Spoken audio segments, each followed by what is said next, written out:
आज हम लोग पढ़ेंगे नागरिक के बारे में। नागरिक, अगर कोई पूछता है कि किसी देश में कितने प्रकार के लोग निवास करते हैं, तो हम बताएंगे कि किसी देश में 4 प्रकार के लोग निवास करते हैं। पहला होता है नागरिक, दूसरा होता है विदेशी, तीसरा होता है शरणार्थी, चौथा होता है अवैध रूप से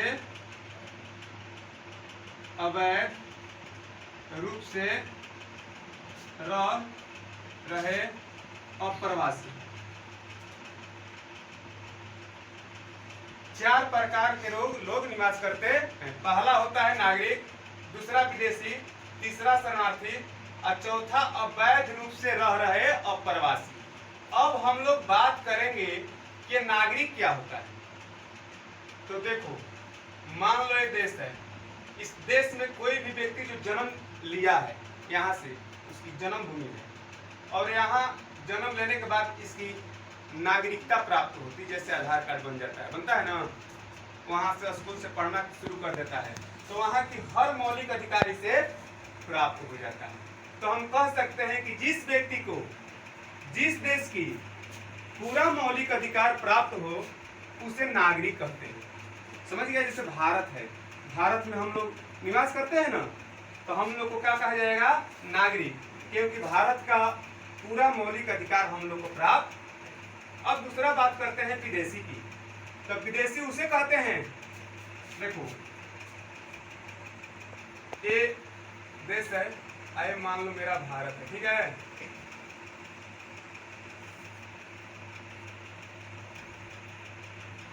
ये भारत है। यहाँ से व्यक्ति कोई आकर के यहाँ बोलता है कि मैं यहाँ का नागरिक हूँ, तो इसको नागरिक नहीं माना जाएगा, क्योंकि ये विदेश से आया हुआ है और आकर के कोई व्यापार करने के लिए किसी कारणवश से आया हो और यहाँ किसी चीज का चुनाव चल रहा हो और आ करके बोलेगा कि मेरे को वोट डाल लेने दो मोदी जी को। हम भी बहुत जानते हैं कि मोदी जी बहुत अच्छा व्यक्ति है, तो भारत के लोग इसको डालने देंगे? वोट नहीं डालने देंगे, क्योंकि यहाँ की नागरिकता उसे प्राप्त नहीं है। तो हम कह सकते हैं कि किसी व्यक्ति को किसी देश की पूरा नागरिकता प्राप्त न हो तो उसे क्या बोलते हैं? विदेशी बोलते हैं। देखो, अब चलते हैं शरणार्थी के बारे में। अगर किसी देश का व्यक्ति दूसरे देश, मान लो कि यहाँ का व्यक्ति अगर यहाँ आकर के रह रहा है भारत में, और आकर के यहाँ भारत सरकार से मंजूरी लेकर के रहना शुरू कर देता है, तो उसको क्या बोलते हैं? शरणार्थी। इसका मतलब कि यहाँ शरण लेकर के वह रह रहा है। अब तीसरा है कि अवैध रूप से रह रहे अप्रवासी। जैसे यहाँ देख लो बांग्लादेश है, बांग्लादेश से बहुत लोग आकर के यहाँ धीरे धीरे घुस करके पूर्णिया जिला में देखोगे कि यहाँ पे रहना शुरू कर दिया है। यानी किसी से पूछा नहीं है, आकर के देख रहा है कि यहाँ जमीन है, कोई पूछने वाला है नहीं, अपना रह रहा है। जब तक उसकी इच्छा है रह रहा है, अगर इसको पकड़ाने पर कुछ कार्रवाई किया जाएगा, लेकिन जब तक लोग पकड़ नहीं रहे, किसी को पता नहीं है, तब तक ये क्या कर रहा है? रह रहा है। उसी को बोलते हैं अवैध रूप से, मतलब कि इसकी कोई इजाजत नहीं है, मगर अपने मन से आकर के यहाँ रह रहा है, किसी को पता नहीं चलता है।